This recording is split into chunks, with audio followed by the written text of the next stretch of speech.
Isa pa sa mga laging laman ng kalsada sa Pilipinas mula pa noon ay ang tricycle. Kung ang jeep ang hari ng kalsada, malamang ang tricycle naman ang prinsipe ng lansangan. Kayang-kaya kasi nilang sumingit-singit sa mga gitgitan sa kalsada na parang pag-aari din nila ito. Kung ang jeep ay naiwan ng mga Amerikano noong matapos ang ikalawang digmaang pangdaigdig sa Pilipinas, saan naman kaya naggaling ang tricycle? Iniwan din ba ito na parang basura noong matapos ang giyera?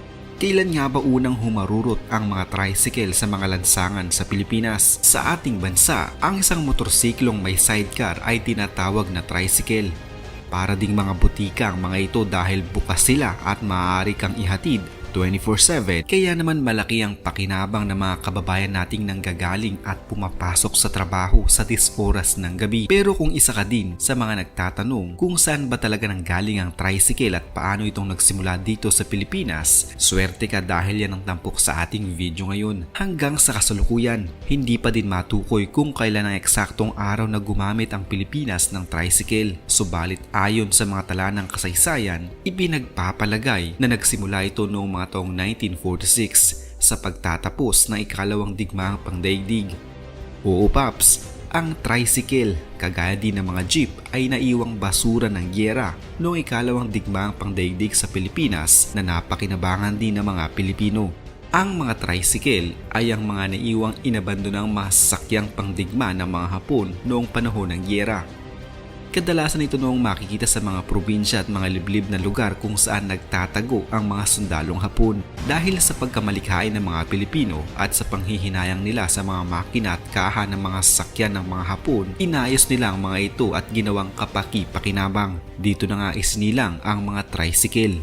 Ang pagkakaimbento ng tricycle sa Pilipinas ay likha ng malawak na kaisipan ng mga Pilipino. Napatunayan nila na may pera pa rin talaga sa basura. Dahil na rin sa pananakop ng ibang mga bansa sa atin, nagkaroon ng pagkakataon ng mga Pilipinong pakinabangan ng mga basurang iniwan sa atin ng mga mananakop. At sa kasalukuyan, ang tricycle at jeep ay itinuturing ng mga icon at parte na ng kulturang Pilipino. Pero alam nyo ba, bago pa man maimbento o magsimula ang tricycle sa Pilipinas, una muna palang naimbento ang mga motorsiklong may sidecar noong taong 1903. Una itong ginawa ni Mr. W.J. Graham sa bansang England. Nabigyan siya noon ng pagkakataon na makagawa ng sidecar at motorbike mula sa isang provisional patent. Kasama niya noon ang kanyang partner na si Jonathan Kahn sa paggawa at naiproduce nila ito sa parehong taon din. Kaya naman napatunayan na unang naimbento ang motorsiklo na may sidecar sa England. Pero sa Pilipinas pa rin nagmula ang mga orihinal na kakaibang estilo ng mga sidecar na tinatawag nating mga tricycle. Pero alam nyo ba ulit, ang unang bersyon talaga ng tricycle o sasakyang may 3 gulong na may isa sa harapan at 2 sa hulihan ay unang lumabas noon pang taong 1680. Ito ay ginawa ng isang Pranses na nagngangalang Stephen Farfler. Noong taong 1828 naman, ang isang kalesa na may 3 gulong ay tinatawag ding tricycle mula sa salitang Greek na tres o 3 at kaikos o circle o gulong. Noong panahon ng pananakop ng mga Hapon sa Pilipinas, noong ikalawang digmaang pangdaigdig, ang puwersa ng mga Hapones ay gumamit ng isang klase ng motorsiklo na ang kanilang tawag noon ay Rikuo o ang Type 97 motorcycle. Subalit ang modelong ito ay hindi orihinal na gawa ng mga Hapon dahil kinopya lamang nila ito mula naman sa Harley Davidson motorbike na may sidecar. Pinahintulutan at nabigyan ng lisensya ng Harley Davidson ang Sankyo Company mula sa bansang Japan upang makagawa ng mga motorbikes at sidecar noong taong 1935. Kinalaunan, gumawa na din ang Rikuo Nainen Company ng parehong mga modelo. Ang medyo nakakatawa lang sa part na to, binigyan ng lisensya ng Amerika ang Hapon upang makagawa ng mga ganitong klaseng sasakyang pangdigma na sa hinaharap pala ay sasakupin ng Hapon ng Pilipinas kung kailan nasa ilalim ito ng kapangyarihan ng mga Amerikano.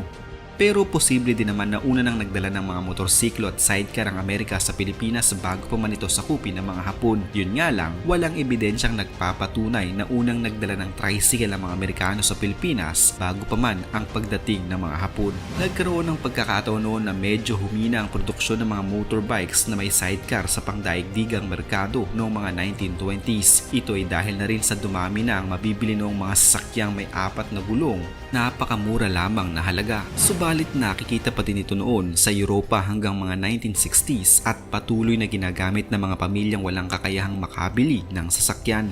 Karamihan sa mga tricycle ngayon sa Pilipinas ay medyo hindi magandang mga estilo kung pagbabasehan ang mga makalumang pinagmulan ng mga ito. Walang national design standard na sinusunod, kaya naman ang ilan ay hindi din napag-iisipan ang pangkaligtasang aspeto ng tricycle. Dahil na din sa wala silang sinusunod na pambansang disenyo o batayan sa paggawa nito. Kahit ata sinong Pilipinong marunong gumamit ng welding ay basta na lamang naglalagay ng sidecar sa mga motorsiklo nang hindi masyadong pinag-iisipan. Karamihan sa mga probinsya sa Pilipinas ay may iba't ibang bersyon ng tricycle. Ito ay nagdedepende sa kanilang lokasyon at paggagamitan. Nag-iba-iba ang disenyo nito sa paglipas ng panahon. Kagaya din ng jeep, ang mga tricycle ay naging tourist attraction na din sa Pilipinas na gustong-gustong sinasakyan ng mga turista, dayuhan man o lokal. Ang karaniwang disenyo ng kahan ng tricycle sa Pilipinas ay kaya lamang magsakay ng 2 hanggang 3 katao. Subalit sa ibang mga probinsya ng Pilipinas, tila inihahalin tulad nila ito sa mga jeep na kayang makapagsakay ng hanggang 10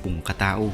Sa ngayon ay may napakarami na ring bersyon ng tricycle sa Pilipinas, mula sa mga tipikal lamang na tricycle hanggang sa mga makabagong tricycle na ginagamitan ng kuryente. Ngayon ay meron na rin mga de-aircon at ang ilan ay meron pang mga videoke. Bukod sa ginagawa itong pampasahero, sa panahon ngayon ay nagkakaroon na rin ng paligsahan pagdating sa pagandahan at paastigan ng tricycle. Gaya na lamang ng mga tricycle sa Laguna na talaga namang pang out of this world ang mga itsura.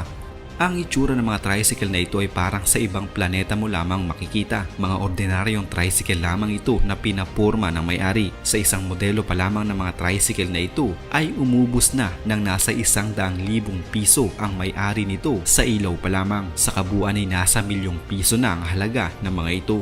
Samantala, posibleng matulad ang sitwasyon ng mga tricycle sa iba't ibang bahagi ng bansa, isang araw ay pagbalakan na ring alisin ng pamahalaan dahil sa pagdagsa ng mga reklamo at pagsulpot ng alternatibong sasakyang pinangangambahang mauwi rin sa iba't ibang protesta ang samahan ng mga tricycle sa bansa. Ngunit dahil sa pagsulpot ng modernisasyon, tila napabayaan ng bawat tricycle operator kung paano nila ididisenyo ang sidecar na kanilang ikinakabit sa kanilang motorsiklo at wala namang sinusunod na standard na sukat at disenyo. Ang nangyayari sa kasalukuyan, basta may isang talyer sa isang barangay na nakagawa ng sa tingin nila ay magandang itsura ng sidecar, lahat ay gumagaya hanggang sa mauso na ang disenyo. Kapansin-pansin na bawat lugar o rehiyon ay may namamasada o bumabiyaheng tricycle, ngunit may kani-kaniya silang disenyo ng pagkakakilanlan na kinagis ng kalakaran sa industriya ng mga samahan ng tricycle. Sa lahat ng pampasaherong sasakyan sa buong Pilipinas, tanging tricycle ang may option